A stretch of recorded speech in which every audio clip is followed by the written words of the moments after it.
Good evening everyone. मैं अपने बारे में थोड़ा सा शॉर्ट इंट्रो दे देती हूँ। मेरा नाम शिखा रावत है और मैंने अपना ग्रेजुएशन इलाहाबाद यूनिवर्सिटी से कंप्लीट किया 2015 में फाइन आर्ट्स में। Then I had completed my masters from Banaras Hindu university in 2017। Right now I am work as a freelance artist. तो हम लोग टॉपिक पे आते हैं। जो हम लोग का आज का जो टॉपिक है, कैंप भी है उस पे, तो उस पे थोड़ा जान लेना जरूरी है कि untold story of aesthetic intimacy है ना, सौंदर्य की आत्मीयता की अनकही कहानी, जो इसका मेन जो स्टोरी है, मतलब जो इसका टॉपिक है। तो सबसे पहले कुछ भी बताने से पहले, हेलो हाँ मैम, एवरीबडी सुन पा रहे लिसनिंग? हैं। ठीक। ओके, आप ठीक है। कंटिन्यू रखिए। तो ठीक है। तो ये जो कोई भी चीज को समझने के लिए सबसे पहले मुझे लगता है कि उसके बैकग्राउंड को जान लेना बहुत ज्यादा जरूरी है खजुराहो के टेम्पल के। तो मैं बहुत ज्यादा डेप्थ में नहीं जाऊंगी। जो हम लोग के कैंप से रिलेटेड और जो एस्थेटिक सेंस की बातें हैं, हम लोग वो आज थोड़ा सा डिस्कस करेंगे, थोड़ा सा जानेंगे। तो अगर इसकी बैकग्राउंड की मैं बात करूं, है ना, खजुराहो की, तो क्या इसकी हिस्ट्री है, क्या इसका बैकग्राउंड है, अगर हम इसको जानते हैं तो इसका बैकग्राउंड ये है कि ये चंदेल वंश के जो शासक थे, 825 में, है ना, 825 में इसकी बनवाना, है ना, इसके निर्माण काल शुरू होता है। और उसके बाद दूसरी बात आ जाती है, ये स्थित कहाँ है। दूसरी बात ये आ जाती है स्थित कहाँ है, तो ये स्थित है एमपी के छतरपुर जिले में, है ना। वहां पे एक गांव है खजुराहो, उसके नाम पे ही ये खजुराहो टेम्पल पड़ा है। तो जब खजुराहो टेम्पल की बात आती है तो सबसे पहले दिमाग में आ जाता है, यहाँ पे तो बहुत सारी इंटीमेसी के स्कल्पचर्स हैं, बहुत सारे दिमाग में। सबसे पहले कह रही थी कि हिस्ट्री हम लोगों ने थोड़ा सा हल्का सा ये जान लिया कि ये चंदेल शासकों द्वारा इसका निर्माण करवाया गया था, ठीक है, 825 में। ठीक।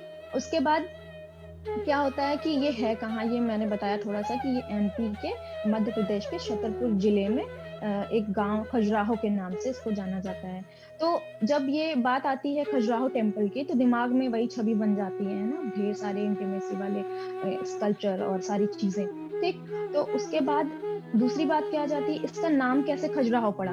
इसका नाम कैसे खजुराहो पड़ा, इसका नाम पड़ा, बहुत सारे हमारे कला इतिहासकार और, है ना, पुरातत्वविद जो हैं वो ये मानते हैं कि यहाँ पे खजूर के बहुत सारे बाग थे, ठीक है। तो उसके नाम पर इसका नाम खजुराहो पड़ा। ऐसे तो बहुत सारी धारणाएं हैं। इसको वहिया कहा जाता है, और बहुत सारे लोग इसको कजारा कहते हैं, जो जहोती कहते हैं, है ना। इस पे डिटेल में हम लोग नहीं जाएंगे, लेकिन अगर यात्रा वृत्तांत देखें तो डिफरेंट डिफरेंट जितने हमारे सौंदर्य शास्त्री थे, है ना, एक अल्बिरुनी थे, इन्होंने कहा था कि ये खजुराहो जो है वो जोजा होती है, ठीक है, इसका नाम ठीक है। दिया गया था। इस तरह से चीजें थी, ठीक है। अब हम लोग आ जाते हैं इसकी शैली पे। ठीक। खजुराहो टेम्पल की बात हो रही है, ठीक, और उसके बाद हम लोग इसकी शैली पे आ जाते हैं। तो शैली क्या है, शैली जो है, जो इसकी जो शैली है वो नागर शैली है। वैसे तो जो टेम्पल होते हैं उसके 3 शैलियां होती हैं, नागर, बेसर, द्राविड़। लेकिन इसकी जो शैली है वो नागर शैली है। तो नागर शैली है तो इसमें भी 2 चीजें डिवाइड कर दी गई हैं। एक तो आपका एकल मंदिर हो गया, और दूसरा आपका हो गया पंचतायन मंदिर। एकल मंदिर वो जिसमें सिर्फ और सिर्फ एक देवी देवताओं के स्कल्पचर या मूर्ति स्थापित हो, पंचतायन वो जो ग्रुप के हैं, ठीक है। ठीक है। ये हो ठीक है। गया खजुराहो का, ठीक है। ठीक है। ठीक है। उसके बाद हम उसके बाद जब ये 2 चीजें आ गई, नागर शैली में भी 2 चीजें हो गई, एकल हो गई और पंचतायन हो गई। बहुत सारे स्कल्पचर आ गए इसमें, बहुत सारी चीजें आ गई, ठीक है।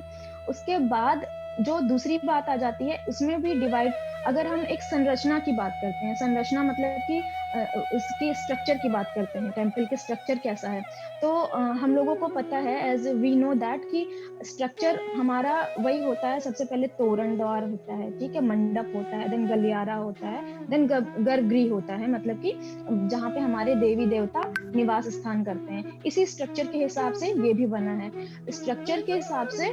और आपके एक तरह से कह लो कि विशालता, आयाम की, ठीक है। जो ये हमारा खजुराहो टेम्पल है, ये हम्म। बेसिकली नागर शैली में ही बना हुआ है।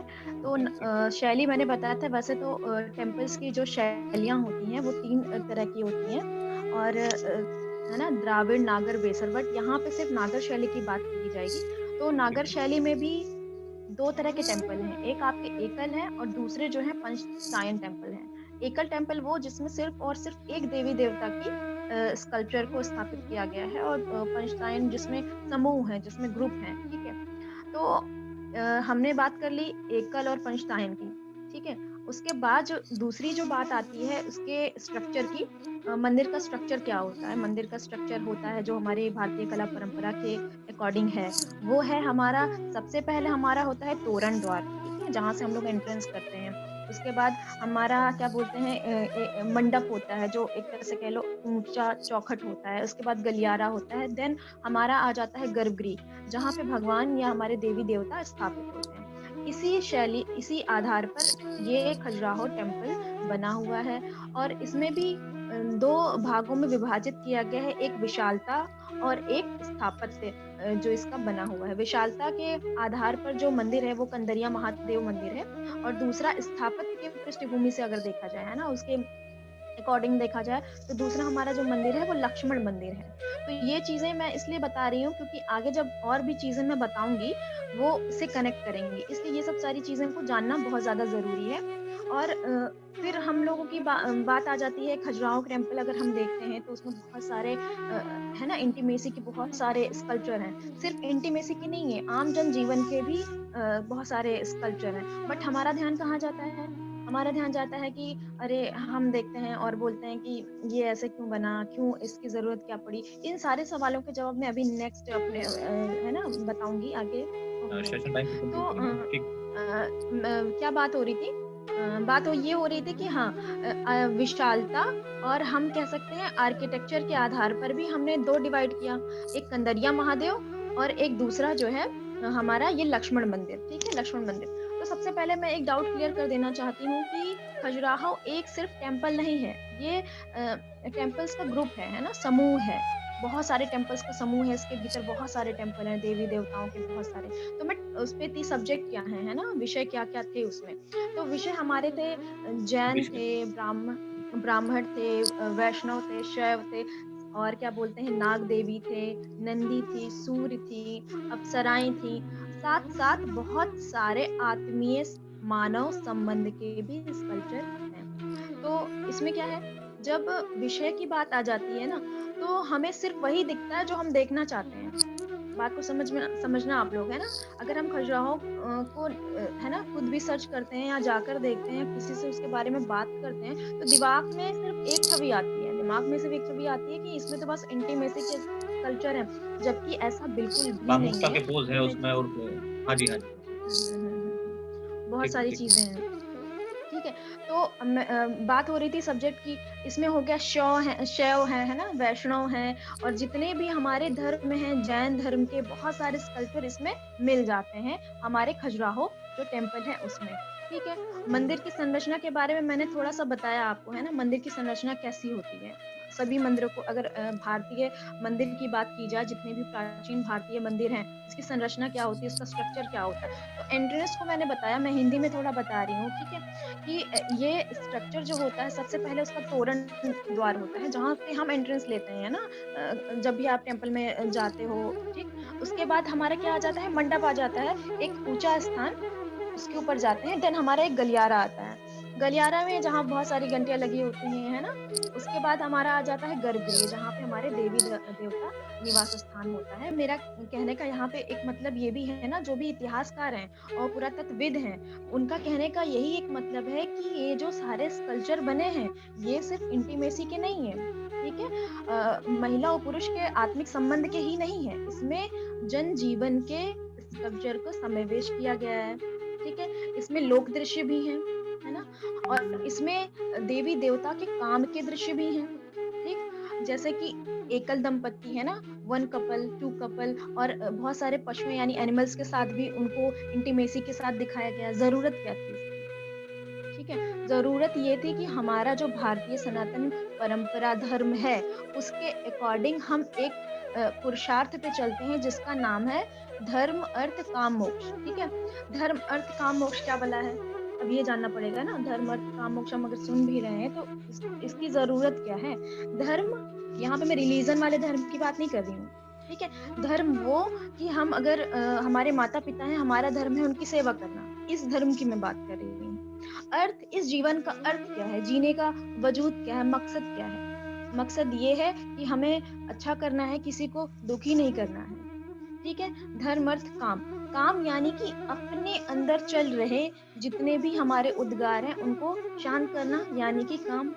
मोक्ष, सारे बुराई, सारे विकार, इन सब चीज़ों के बंधनों से मुक्त होना, ये हो गया हमारा मोक्ष। तो हमारा जो ये 4 पुरुषार्थ चलता है भारतीय कला परंपरा के अनुसार कि धर्म, अर्थ, काम, मोक्ष। तो most of the time Khajuraho की जब बात होती है तो काम पे ज़्यादा फ़ोकस किया गया है। ऐसा नहीं है कि इसमें वल्गैरिटी और अश्लीलता को दिखाया गया है, ऐसा बिल्कुल भी नहीं है। ये एक तरह से आप कह लीजिए कि ये हमारे लाइफ का एक हिस्सा है। जैसे हमें भूख लगती है, हम खाना खाते हैं और एनर्जी लेते हैं, है ना? इसी तरीके से ये भी हमारी बॉडी की नीड होती है। आगे मैं बताऊँगी कि ये क्या चीज़ क्यों इसको बनाने की ज़रूरत क्यों पड़ी, ठीक है? तो धर्म, अर्थ, काम, मोक्ष के अंतर्गत ये सारी चीज़ों को बनाया गया, ठीक है? और बहुत सारे कला इतिहासकार और पुरातत्वविदों का मानना है कि ये जो भारतीय कला है, ये आम जनजीवन की कला है। आम जनजीवन क्या? हमारी दिनचर्या क्या है? हम प्रातः उठते हैं, फिर जो भी हमारी जीवन शैली होती है उसको करते-करते फिर रात में जब सोते हैं, वो जो भी दिनचर्या है, वो उसी की कला है भारतीय परंपरा की। ठीक है? भारतीय परंपरा की कला की हमने बात कर ली। अब उसमें विविध काम यानी कि जो भी अनिवार्य पक्ष हैं। अनिवार्य पक्ष कौन-कौन से हैं? जीवन को जीना भी तो एक अनिवार्य पक्ष है ना? जीवन को अपने तरीके से जीना, सुखमय जीना, ये भी एक अनिवार्य पक्ष है। ठीक? तो इस अनिवार्य पक्ष को साथ-साथ लेते हुए भारतीय जो कला परंपरा है, उसमें एक चीज़ ये भी है, उसको पता है कि कहाँ पे कोई चीज़ को एक्सीड करनी है, कहाँ पे कोई चीज़ घटानी है। तभी तो बहुत सारे स्कल्पचर आप इस सेशन के बाद अगर देखेंगे, अभी हम लोग लास्ट में पिक्चर्स को भी डिस्क्राइब करेंगे, देखेंगे, तो उसमें ये चीज़ है कि बहुत सारे एनिमल्स के साथ इंटीमेसी की पिक्चर्स हैं। ज़रूरत क्या है इसकी? ज़रूरत ये है कि बहुत सारी चीज़ें हमारे समाज में ऐसी हैं ना कि हम इसको देखते हैं, करना तो चाहते हैं, लेकिन सबके सामने खुल के नहीं आना चाहते हैं। तो एक जो खुलापन था पहले के टाइम में, वो खुले थे, ठीक है? हम तो नाक मुँह सिकोड़ते हैं, अरे क्या है ये? कैसे देखें इसको? मन तो सबका है देखने का, ठीक? तो ये यहाँ पे बात हो जाती है। धर्म, अर्थ, काम, मोक्ष में काम को ज़्यादा अतिरिक्त रूप में इसमें दिखाया गया खजुराहो टेम्पल्स में, ठीक? अब इसमें 2 बातें आ जाती हैं, 2 बातें कौन-सी आ जाती हैं? 2 बातें आ जाती हैं कि एक तो भारतीय कला परंपरा ने ये चीज़ मतलब एक तरह से कहिए प्रेज़ेंट करी कि जो चीज़ आपको पसंद है और दूसरी जो आपकी आइडियल है। कैसे? आइडियल क्या है? बचपन से हमें सिखाया गया है कि हमें चोरी नहीं करनी चाहिए, ये बचपन से हमें सिखाया जाता है हमेशा। और एक बात सिखाई जाती है कि सच बोलना चाहिए, ठीक? और क्योंकि ये हमारे आदर्श हैं, हमारे आइडियल हैं, हम बचपन से सुनते आ रहे हैं। लेकिन इसको कितना कर पाते हैं? बहुत कम लोग कर पाते हैं कि दिन में झूठ ना बोलें, बोलना ही पड़ जाता है, ठीक? और दूसरी बात ये है कि मान लो मम्मी ने बोला कि चॉकलेट नहीं खाओ, नहीं तो दाँत खराब हो जाएँगे, ठीक है? लेकिन हम जाके चुपके से चॉकलेट को खा लेंगे, क्योंकि ये हमें पसंद है। एक तो हमारा आइडियल हो गया, आदर्श, और दूसरा प्रिय, मतलब कि जो चीज़ हमको पसंद है। ये कला भारतीय कला परंपरा ने बखूबी खजुराहो के टेम्पल्स में दिखाया।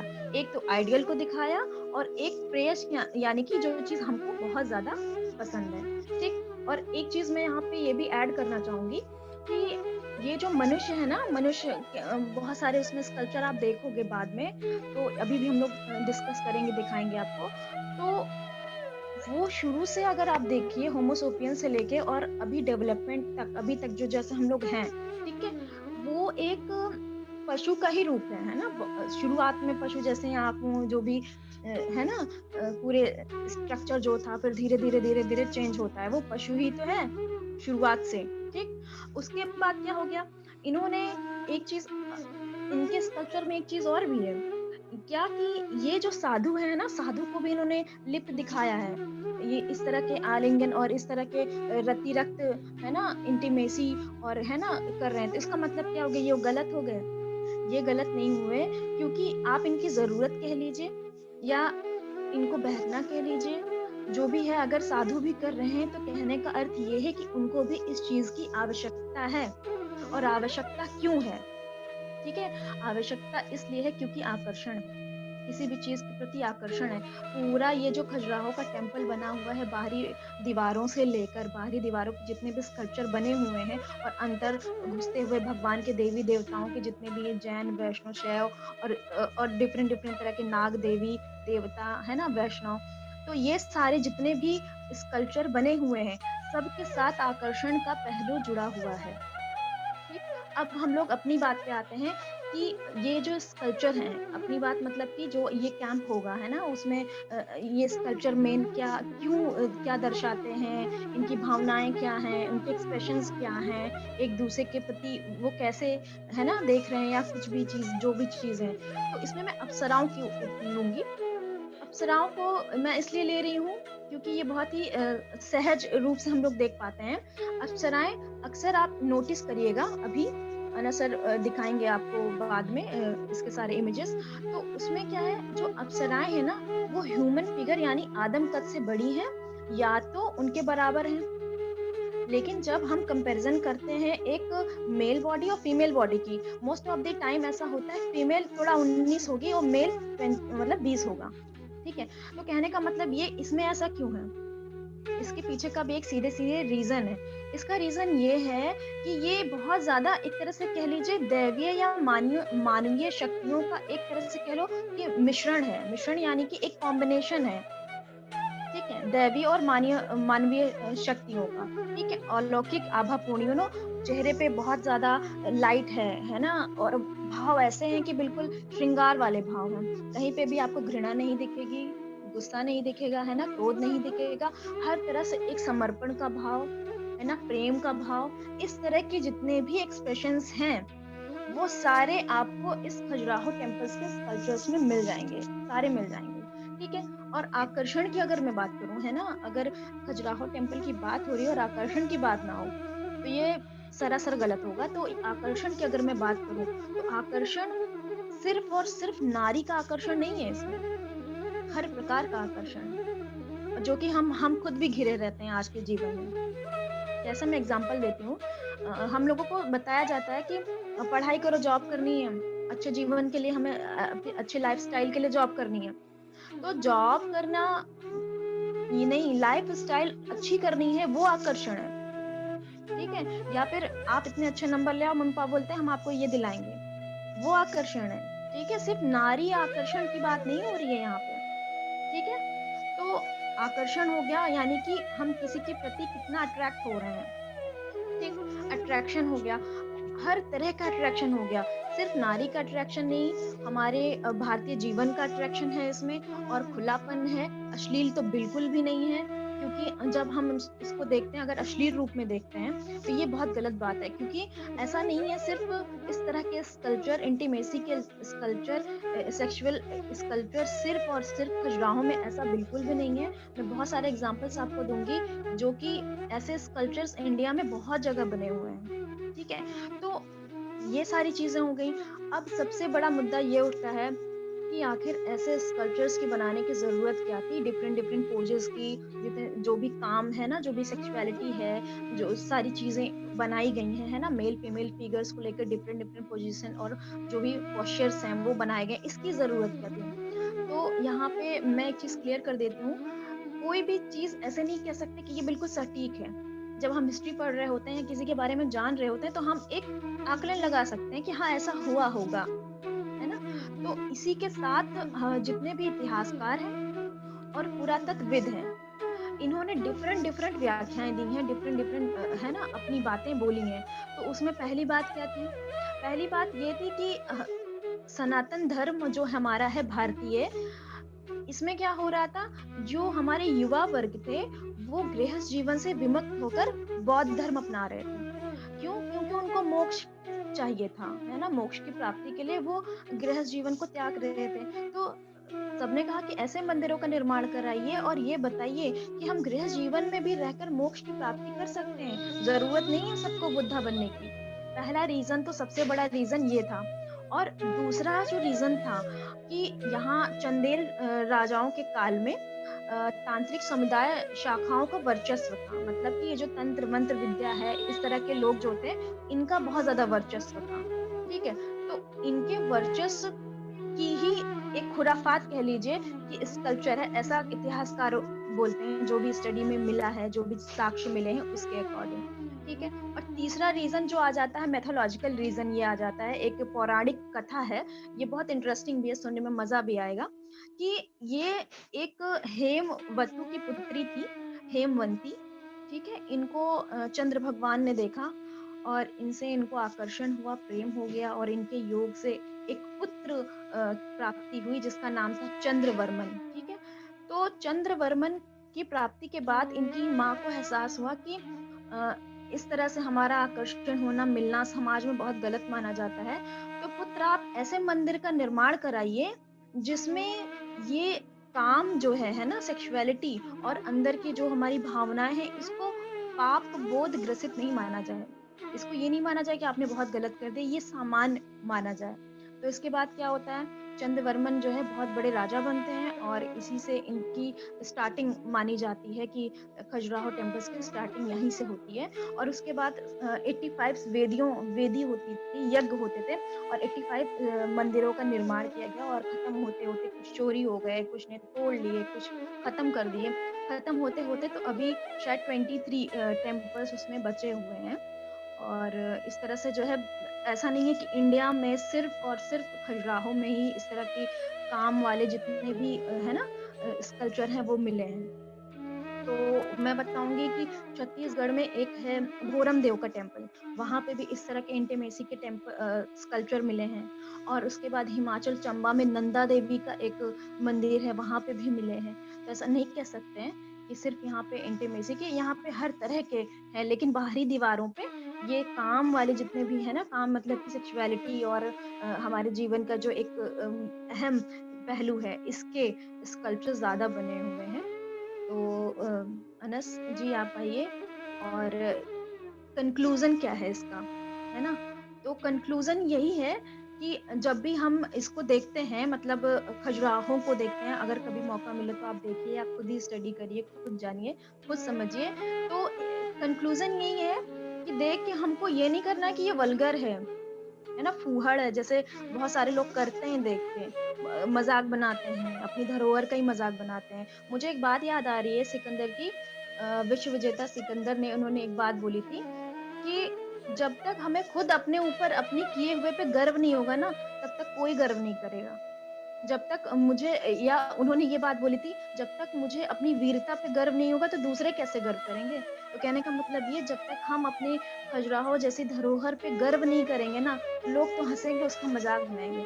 तो ये बात है यहाँ पे और रही बात उसके भावनाओं के और एक तरह से कह लीजिए एक्सप्रेशन की, तो मोस्ट ऑफ दी स्कल्पचर्स में आपको समर्पण की भावना दिखेगी, है ना? प्रेम की भावना दिखेगी।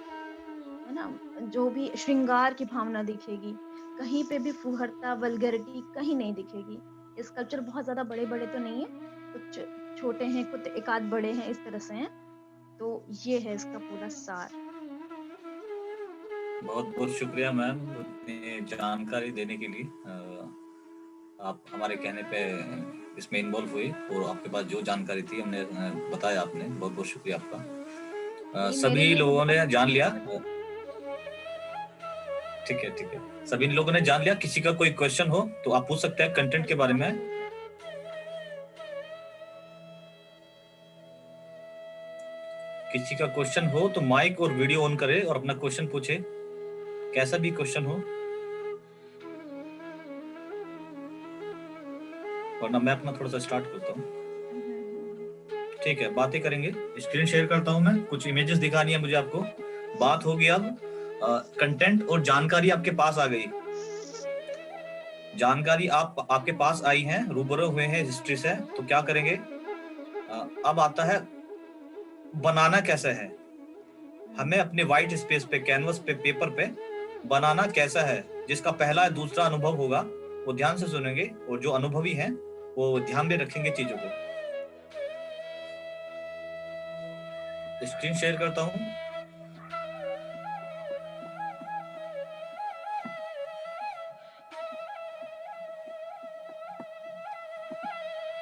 साफ साफ दिखाई दे रहा है सभी को?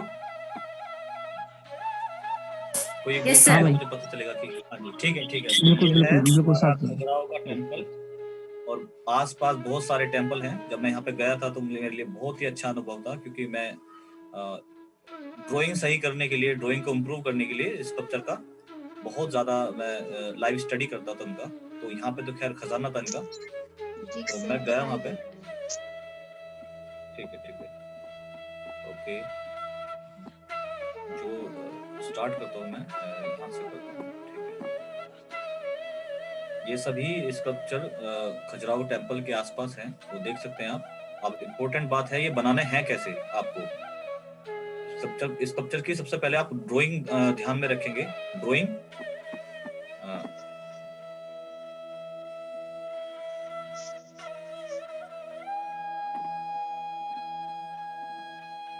ड्राइंग बहुत बढ़िया करेंगे। प्रोपोर्शंस का बहुत ज्यादा ध्यान रखना है, लाइट और शेड का। ये कुछ स्कल्पचर हैं जो आपको दिखाने हैं मुझे।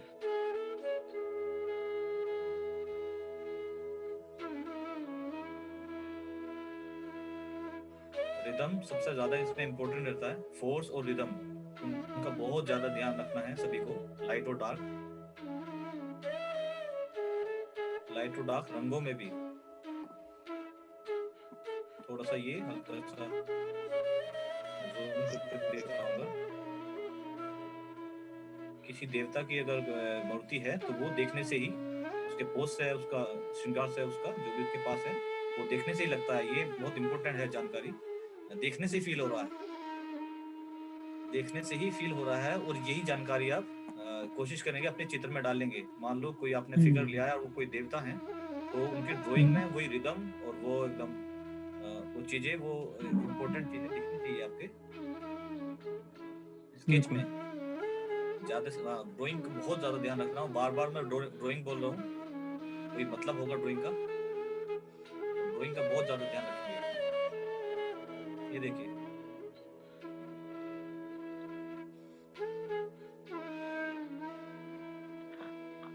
कुछ स्ट्रक्चर है, मैं ग्रुप में सेंड कर दूंगा। आप उनका लेआउट बना सकते हैं। लेआउट कैसे बनाएंगे, ड्राइंग करेंगे और लाइट और शेड अपनी तरफ से भी क्रिएट कर सकते हैं।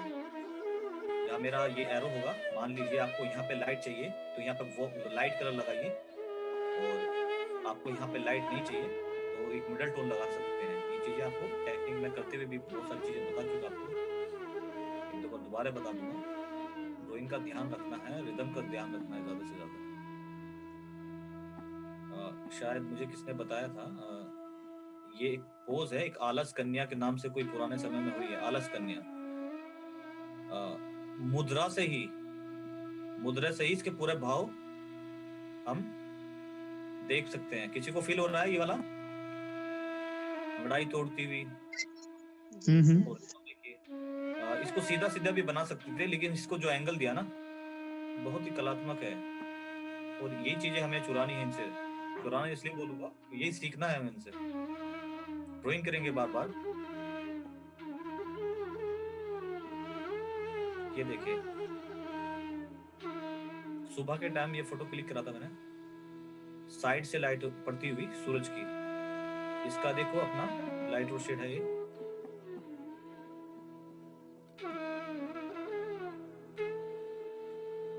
ये 2000 शायद 16 के आसपास का है या 15 के। ये सिर्फ फोटो इसलिए खींचा था मैंने क्योंकि ये एक तरफ से लाइट आई थी, एक तरफ से येलोइश दिखेगा, दूसरी तरफ हल्का सा ब्लूइश दिखेगा। तो आपको कलर स्कीम एक जानकारी ले लीजिए आप।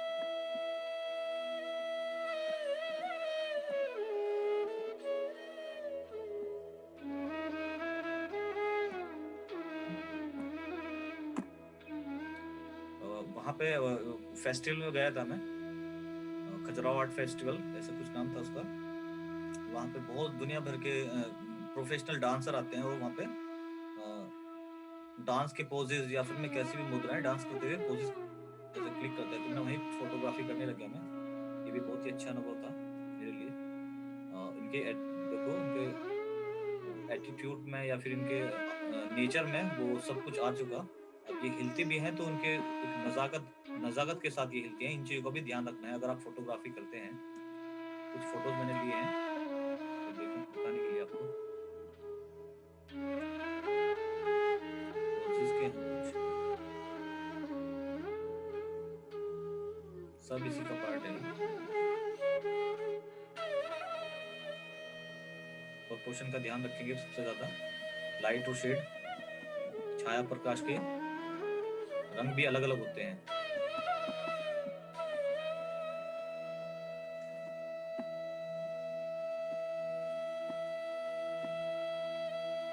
ये थोड़ा सा डैमेज हो गया शायद, थोड़ा अट्रैक्टिव है ये।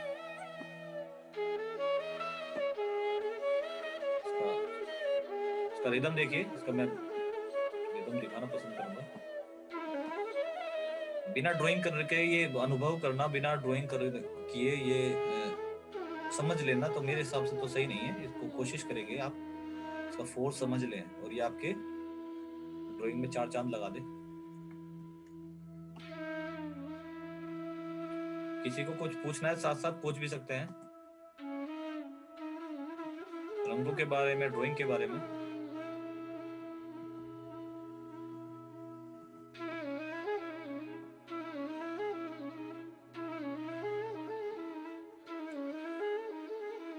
देखिए कितनी डायनेमिक लाइट और शेड है इसमें, हम कहां से क्या ले सकते हैं। देखो, तेज लाइट, तेज डार्क।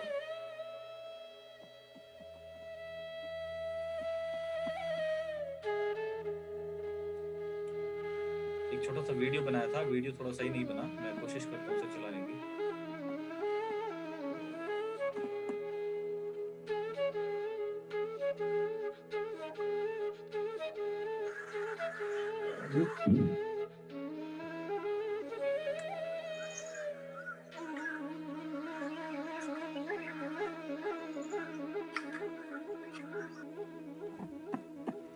ये सब मोस्टली फोटो से हैं क्योंकि नई नई चीज थी।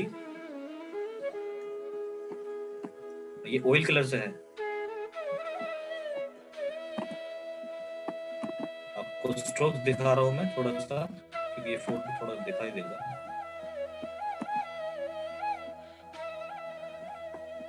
सभी सुन पा रहे हैं? एक बार मुझे बता दीजिए। हाँ जी, हाँ भाई। हाँ जी। ड्राइंग करना है एक मिडल टोन में, या फिर आप प्लेन कैनवस को प्लेन एक कलर कर दीजिए, जिस कलर का आपको स्कल्पचर या एनवायरनमेंट देना है, उसके बाद ड्राइंग करेंगे ये वाली। ये ऐसे परफेक्ट आपकी ड्राइंग होनी चाहिए। जो आपने पोर्ट्रेट स्टडी करा है और एनाटॉमी का स्टडी करा है, तो आपको रेफरेंस से कोई दिक्कत आनी नहीं चाहिए। ड्राइंग मुझे किसी की गलती नहीं दिखनी चाहिए उसमें। उसके बाद एक प्लेन कलर है, ये देखो येलो। येलो करने के बाद हाईलाइट का यूज हुआ बस। पॉसिबिलिटी में जो हाईलाइट है उनका यूज हुआ है बस। आपको बहुत ज्यादा इसमें घिसाई नहीं दिखेगी, लेकिन चीजें कम समय के लिए।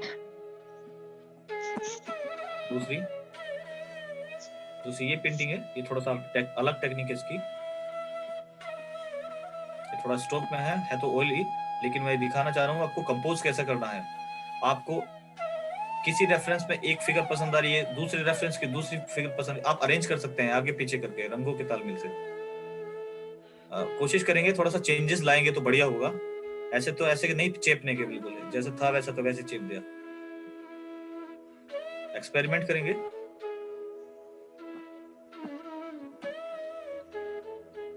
ये देखिए, एक फोकस लाइट रख के भी हम एक पूरी पेंटिंग कर सकते हैं। जरूर नहीं है हर जगह लाइट चाहिए, हर जगह लाइट नहीं चाहिए। एक फोकस लाइट डालिए और पूरा एकदम अच्छे से लाइट रोशन का डिटेल करिए।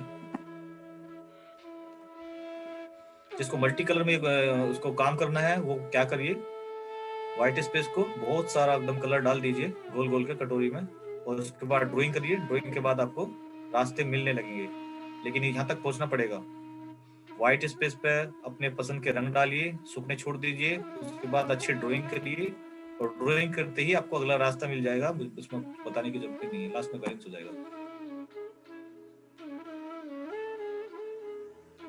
ठीक है, स्क्रीन बंद करता हूँ। लास्ट में किसी के जो भी क्वेश्चन हो 1 बाय 1 आ सकते हैं, और आना भी चाहिए, क्योंकि डाउट क्लियर हो जाएंगे बाद में। बहुत ज्यादा कंफ्यूज होने की जरूरत नहीं है। 1 बाय 1 करते हैं। खान अतिया रफी, आप वीडियो और माइक ऑन कर सकते हैं अगर। Good evening sir. सर अभी तो मेरे पास ज़्यादा कुछ क्वेश्चन नहीं है, और जब मैं ड्राइंग करूँगी तभी मुझे पता चल पाएगा कि मैं कहाँ गलती कर रही हूँ। और मेरा क्या क्या ठीक है। गलत होगा, तो मैं इन फ्यूचर आपसे पूछ लूंगी। ठीक है, कंटेंट में कोई या फिर कोई कुछ पूछना हो तो मैम से पूछ सकते हैं। अच्छा, जो कंटेंट मैम ने बताया है तो मैंने उसको सब नोट डाउन कर लिया है, मैं उसका थोड़ा सा और पढ़ लूंगी। ठीक है, ठीक है। नेक्स्ट प्रांजल सैनी। जी, प्रांजल सैनी आप आइए। Thank you. आपका तो खैर वीडियो नहीं आएगा। प्रांजल सैनी सुन पा रहे हैं आप? जी जी सुन पा रहा हूँ। वो कोई क्वेश्चन हो आपका मैं मैम से या मुझसे? कोई कैमरा नहीं है तो मैं इसे कैमरा ऑन करूँगा। कोई बात नहीं, कोई बात नहीं। हाँ मैं सुन रहा था सर, मैंने आपकी पेंटिंग देखी तो जैसे आपकी पेंटिंग भी काफी जैसे रिदम होता है, तो स्कल्पचर्स में मैंने वो आज नोटिस किया। हाँ हाँ, तो ये यहीं से आया हुआ है। ये स्कल्पचर की स्टडी करने से ही मुझे आज तक सीखने को मिलता है और शायद मैं आगे सीखता ही रहूंगा हमेशा। देखने का नजरिया है। जब मैं पहली बार इनको स्टडी कर रहा था तो रियलिस्टिक उतार रहा था इनको, जैसे हैं ये वैसे के वैसे ही। उसके बाद रंगों में और लाइट और शेड में चेंज करने लगा, और उसके बाद आज मैं क्या लेता हूँ इनसे रिदम लेता हूँ, इनसे जो मुझे एनर्जी मिलती है वो लेता हूँ।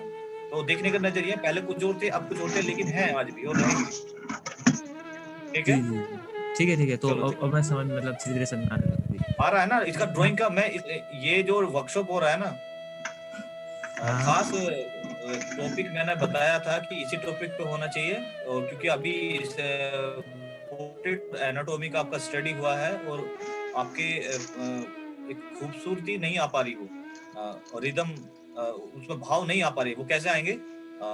वो पुराने लोगों से सीख के आएंगे। हाँ, सीख के आएंगे, उनका लेना पड़ेगा, है ना, सारा।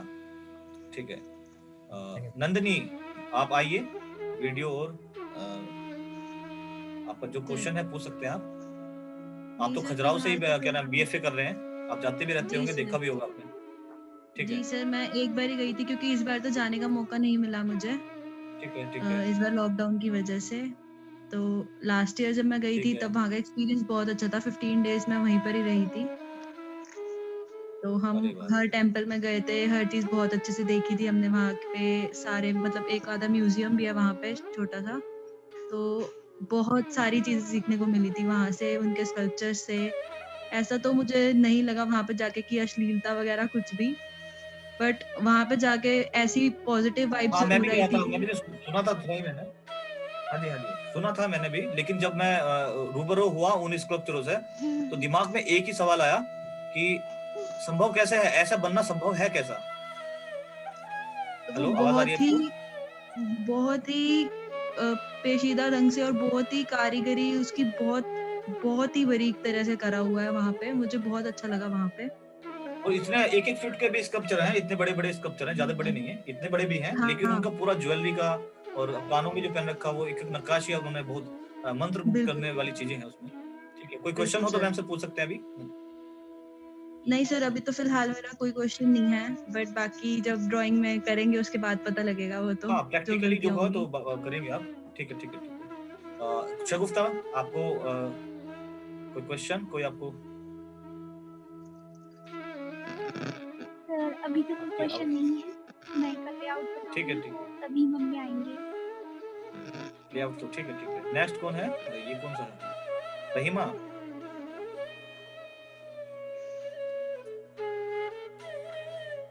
हेलो, वीडियो और ऑन, हाँ वीडियो भी ऑन कर लो। एक सेकंड।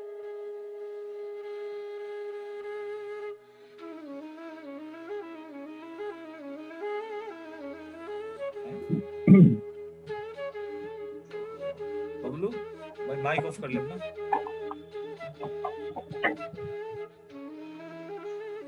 हो गया ऑन।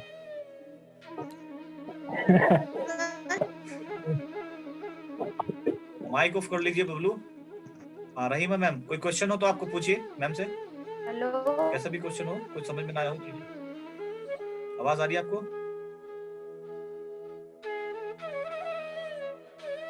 सर अभी तो नहीं है कोई सर, ये क्वेश्चन है मेरा, तो तब ड्रॉ करें या पहले भी करेंगे?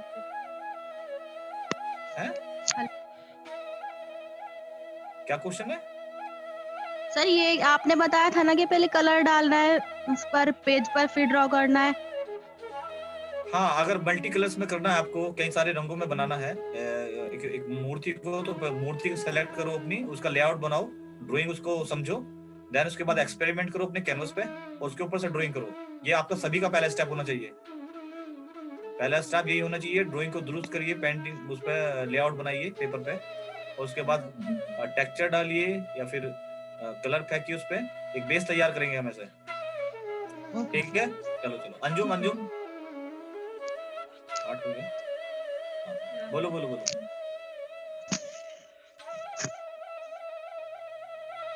हाँ हाँ हाँ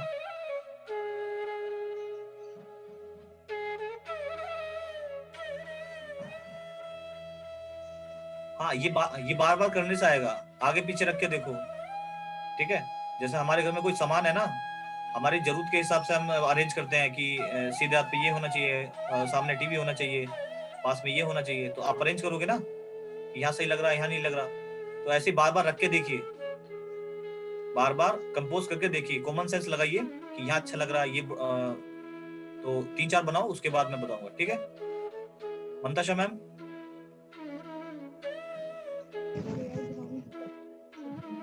मंताशा मैम आइए आप। हेलो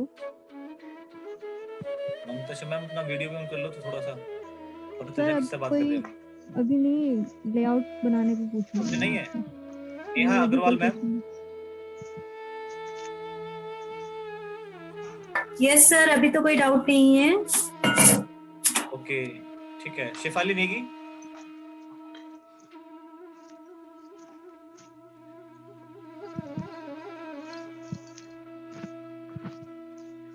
शेफाली नेगी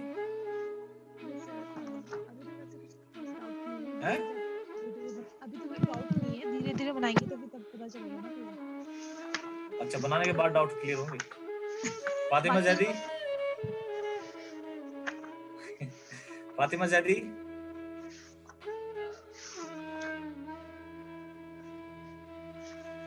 कुछ नहीं। ओहो, चलो इकरार?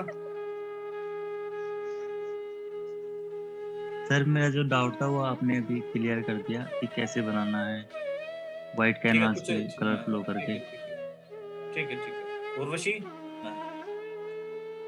नहीं सर, वो रूल्स और रेगुलेशन जैसे आपने बोला कि एक्रेलिक से ही बनेगा या वाटर कलर से किसी भी मीडियम से बना सकते हैं, वही पूछना था। और दूसरी बात, खजुराहो से रिलेटेड जो मैम ने इंफॉर्मेशन दी है उसमें थोड़ा सा मुझे ऐसा ये है कि जैसे उन्होंने बनाने की जो प्रोसेस तो बताई है, लेकिन उसका उद्देश्य जो है कहाँ तक पूरा किया। वो स्कल्पचर जैसे बोल रहे थे कि मैम ने जैसा बोला था कि वो इस उद्देश्य से बनाए कि कम से कम लोग ये जाने कि ये जो अपना एक दिनचर्या होती है उसमें एक पार्ट है, उसका एक पार्ट है ये सब, तो उसको हम लोगों तक पहुंचाने में सफल हुए या फिर नहीं हुए उससे। मैम बताइए। क्योंकि अब भी लोग तो अब भी यही समझ रहे हैं ना कि ये गलत है या फिर इसको इस तरीके से नहीं ले सकते या फिर जो भी है। ओके बलराम जी, आपका क्वेश्चन मैंने सुना, और आपका क्वेश्चन इसलिए ऐसा आपने पूछा क्योंकि नॉर्मली जब भी कोई भी स्कल्पचर वहाँ के खजुराहों को देखेगा तो वो गलत नहीं है, क्योंकि हमारी जो भारतीय कला परंपरा है ना, वो शुरू से ही बहुत ही ओपन है और बहुत ही वास्ट है। तो हमारी मानसिकता संकीर्ण है। उन्होंने जो बनाया, उन्होंने तो बहुत अच्छा बनाया, हम देख के आँख नाक मुंह सिकोड़ते हैं, वो हमारी कमी है।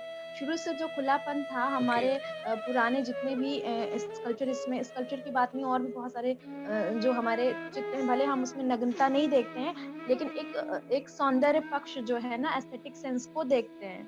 तो इसलिए कितने सफल हुए ये बात तो आपकी सोच पे है, आप इस चीज को कैसे देखते हैं, ये सबसे बड़ी प्रॉब्लम है ना। पहले आप अपने तक रख सकते हैं ना कि आप क्या सोच रहे हैं, लोगों को तो बात की बात है। ठीक है बलराम, आप सहमत है जवाब से?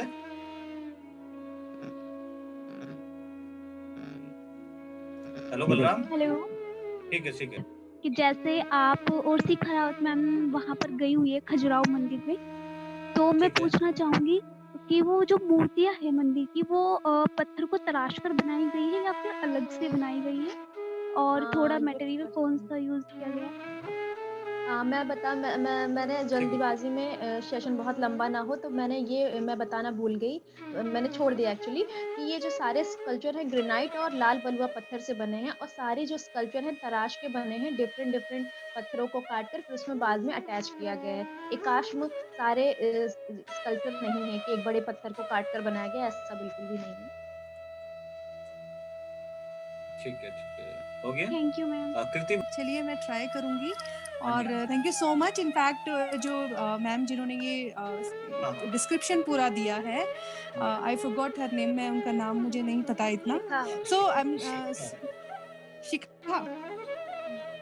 शिखा ma'am, thank you so much. इतनी सारी इंफॉर्मेशन आपने, हाँ मैंने तो मतलब मेरे लिए तो ऐसे लग रहा है कि जैसे किसी क्लासरूम में आप बैठ के ये आपने इतनी इसके ऊपर स्टडी किया हुआ है। सो बहुत अच्छा लगा। इनफैक्ट मेरे लिए एक अगर मुझे किसी को बताना हो तो नाउ मैं भी एक्सप्लेन कर सकती हूँ उसको कि थैंक यू सो मच। हाँ जी, आपने बहुत अच्छे से एक्सप्लेन किया। इनफैक्ट आज अभी मैं बताऊं आप लोगों को शायद हंसी भी आएगी, अब तो खैर मैं भी हंस सकती हूँ। मेरे दोनों डॉग्स ना आउट हो गए थे जब मैं ये कर रही थी एंड मुझे पता चला मेरे पास 2 डॉग्स हैं और वो दोनों बाहर चले गए और यहाँ बहुत बड़े पैक्स हैं। तो मेरे को एक माइंड में एक तरफ टेंशन चल रही है, एक तरफ ये चल रहा है बिकॉज भैया लोग उसको ढूंढने के लिए गए हुए हैं सारे। एंड फाइनली उनमें से बड़ा मिल गया, छोटे वाला नहीं मिला जो पग था, वो जो हमारा ज्यादा क्लोज है। मिल गए अभी वो thankfully I was just praying. मैंने कहा ये लोग ढूंढने गए हैं तो मैं सिर्फ प्रेयर्स कर रही थी यहाँ पे बिकॉज मैं तो नहीं जा सकती थी अभी रात को, तो मैं प्रे कर रही थी। तो मेरा थोड़ा सा वो भी था लेकिन मैंने बहुत सुना एंड मैंने बहुत कुछ सीखा फिर भी उसके बावजूद। आगे बहुत भी अच्छा अगर सेशन था। मैम से हम थोड़ी सी रिक्वेस्ट करेंगे, कभी आगे हमें मैम का मार्गदर्शन चाहिए तो हम बुला लेंगे मैम को। कभी बिल्कुल मुझे भी बहुत अच्छा लगेगा। हिस्ट्री का बहुत अच्छा आपका मैम का जानकारी है, तो शायद बिल्कुल आपने आर्ट हिस्ट्री किया हुआ है। ये फाइन बताइए आर्ट मैम। मास्टर्स मैंने मास्टर्स किया है फाइन आर्ट्स में और नेट क्वालिफाई भी हूँ। Wow, so very nice. बहुत अच्छा लगा, आपने बहुत अच्छी मतलब इनिशियल जो स्टार्ट ही आपने किया ना वो बहुत अच्छा था, वेरी इम्प्रेसिव। एंड ऐसे लगा कि जैसे मतलब हम पूरी ही किसी कोई एक अच्छी सी कोई हमें जो बताता है एक चीज़ के बारे में, आई थिंक उससे काफ़ी चीज़ें क्लियर हो गई। बाकी जो उसका हमें जो ड्राइंग पार्ट है और वो जो उसकी जिसको बोलते हैं टिप्स बोलते हैं आप पेंटिंग के, तो वो तो चलिए अनस सर के अलावा कोई बता नहीं सकता हमें, बता ही नहीं सकता है ना। वो तो मैं खुद भी इनसे काफी कुछ चीजें सीखती रहती हूँ। बिल्कुल, एंड ही इज मुझे लगता है मास्टर ऑफ हिज आर्ट्स। ये बहुत अच्छा कर रहे हैं। इनफैक्ट मेरे को देख के तो खुद वो यूं लग रहा था कि मतलब काश हम लोग भी ऐसा कर पाए।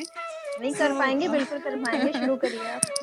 हाँ जी, थैंक यू सो मच। आप दोनों का ही बहुत बहुत धन्यवाद। एंड इनफैक्ट द होल बहुत अच्छा लगा। मुझे तो लग रहा था कि जैसे हम एक टूर पे हैं, ऐसे वाली फीलिंग भी आ रही थी। अगर आप वीडियो में भी आ जाएंगे ना तो बढ़िया लगेगा। मैं आपको फोटो देखते ही अरे मेरी भी हालत खराब है, मैं अपने नाइट ड्रेस में हूँ। कोई बात नहीं, हमारी भी हालत खराब है मैम। कोई बात नहीं मैम, तो नए भी नहीं है, आम जनजीवन का हिस्सा है नाइट भी, नाइट वियर भी। ओके चलिए मैं ऑन कर देती हूँ। Okay let me. मैम बहुत सुंदर जगह रहती है, कसोली रहती है मैम। कसोली कहाँ पड़ता है? अच्छा सुनिए, अभी आपको दिखाई दे रहा है? आपको दिखाई दे रहा है?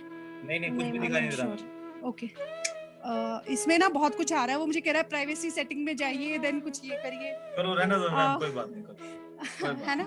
चलिए मैं मैम आपका कोई भी कृति वर्मा तो मैम चली जाती है एकदम। कृति वर्मा, बबलू सागर